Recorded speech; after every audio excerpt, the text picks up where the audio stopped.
We do have some NBA draft rumors. We're about a month and 5 days away from the NBA draft, and we have a mock draft. What you got? Over at ESPN, because the Combine was last week, right? So the Combine, and then the kids worked out and all that. Yeah, the kids, yeah. So you get some rumors, you get some feel on what teams are thinking. So here, and this one's going to be easy because the Sixers are at number 3. I'll just go through the first couple picks into the Sixers. Number 1, Cooper Flagg, obviously to the Mavericks.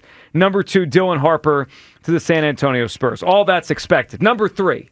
Now, I'm going to tell you who they pick, but really it's what is in the conversation that is more important than who they pick. Mm-hmm. So the pick at ESPN's latest mock draft is Ace Bailey, the small forward out of Rutgers, the guy that Elliott is comparing to Kevin Durant. KD. Yeah, I don't see it, but all right. So he's a freshman who's got some scoring ability. And it says this is where the draft gets interesting. And it says the Sixers are unsurprisingly signaling they're looking at a wide group of prospects, including Ace Bailey, VJ Edgecombe, Con Knipple, Trey Johnson. Now, that's who you're going with based on name. But this caught my attention, all right, beyond who they might pick. Quote, some teams expect the Sixers to be active in trade conversations with names such as Kevin Durant and Lauri Markkanen as potential targets in packages that could include Paul George and the number 3 pick. Hugh Douglas, your reaction if Daryl Morey trades the number 3 pick and Paul George to acquire Kevin Durant? Seriously? Kevin Durant can still play. I mean, I give him that. But we just need to go ahead and we just need to reset this thing, man. I mean, no.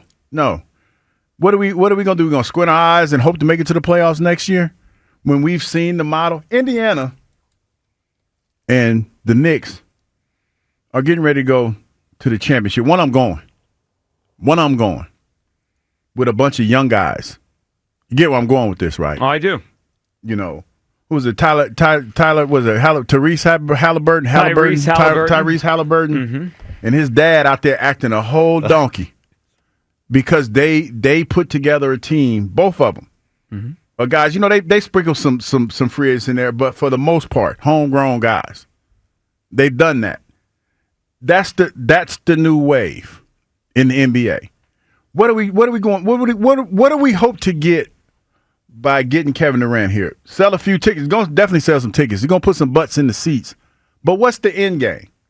Because the last time I checked, Daryl Morey talked about championships, if I'm not mistaken, right? When he talked about squinting really, really hard to see how this team is going to do, he was talking about we were formidable enough to be a problem if we got in the playoffs, correct? Yep. So what are we doing? Because we've seen we see the big 3 is cool, the big 2, whatever, to have stars. It's over. But that era is done. It's about depth. We're talking and about youth, yeah. we're talking about trying to squint to get to the playoffs with an older Kevin Durant, and you talking about trading Paul George. What about Joel Embiid? So this would make more sense if Embiid was the player he was 2 years ago, right? Then you have all right, that version of Embiid and Durant can still play. This makes no sense right now. You mentioned the youth, right? With the final 4 teams in the NBA, with the Knicks and the Pacers and the Thunder and the Timberwolves. Yeah.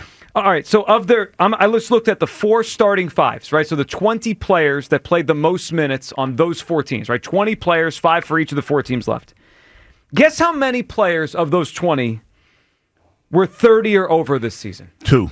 3 total out of the 20 starters for the 4 teams. And the oldest guy that's a starting player on one of the final 4 teams was 32 this year.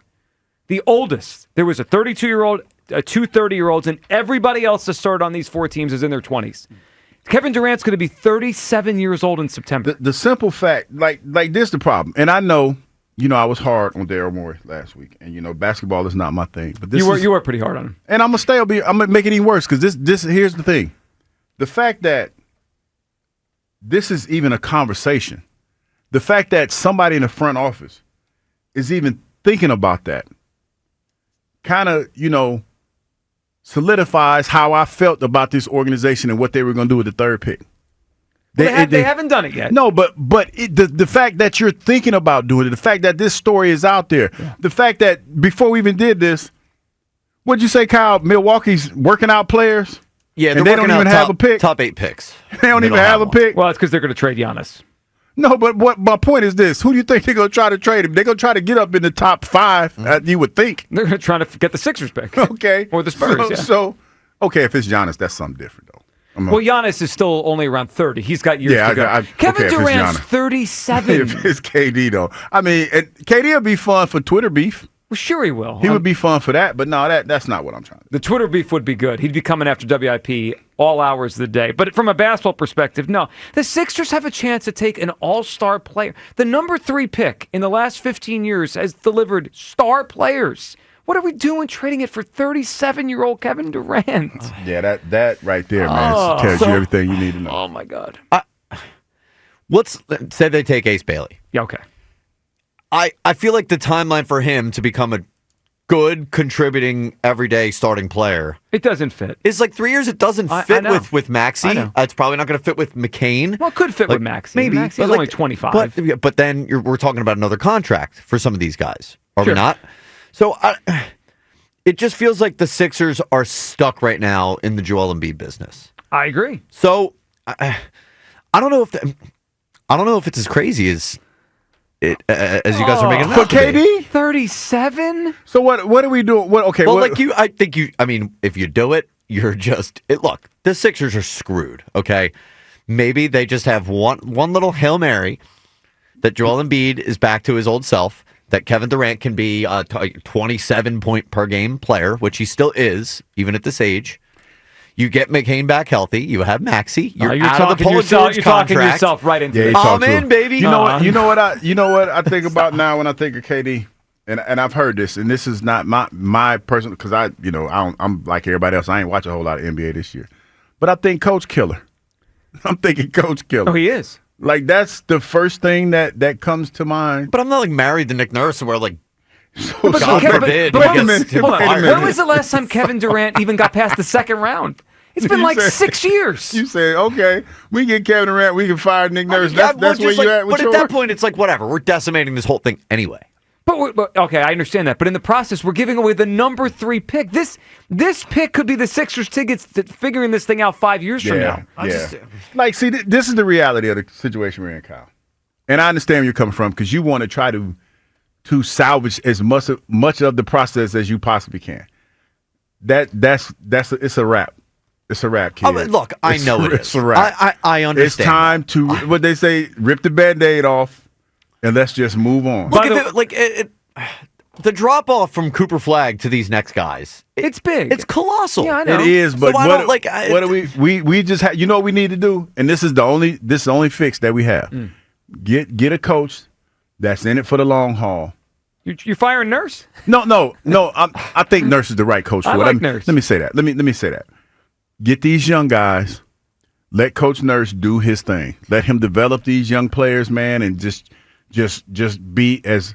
This is why I need to be the PR guy. Be honest and truthful as you possibly can. Get out there and say, hey, we're going to stink. I think it's 50-50. The third pick in the draft turns into something good for them. 50-50. Yeah, I give you that. I think it's less than 50-50. Kevin Durant at age 37 arrives here and saves the day. Last 3 years, you mentioned the coach thing. Ready for this? 2023, Suns fire Monty Williams. 2024, Suns fire Frank Vogel. 2025, Suns fire Mike Budenholzer. 3 straight years. Mike Buden, yeah. Yeah, Budenholzer, and he's won a championship in Milwaukee. These guys aren't bums. Vogel won in L.A. These guys are not bums. I'm out on the Kevin Durant thing. No thanks for the third pick. I mean, I'd love to dump Paul George, but I'm not giving up the number 3 pick.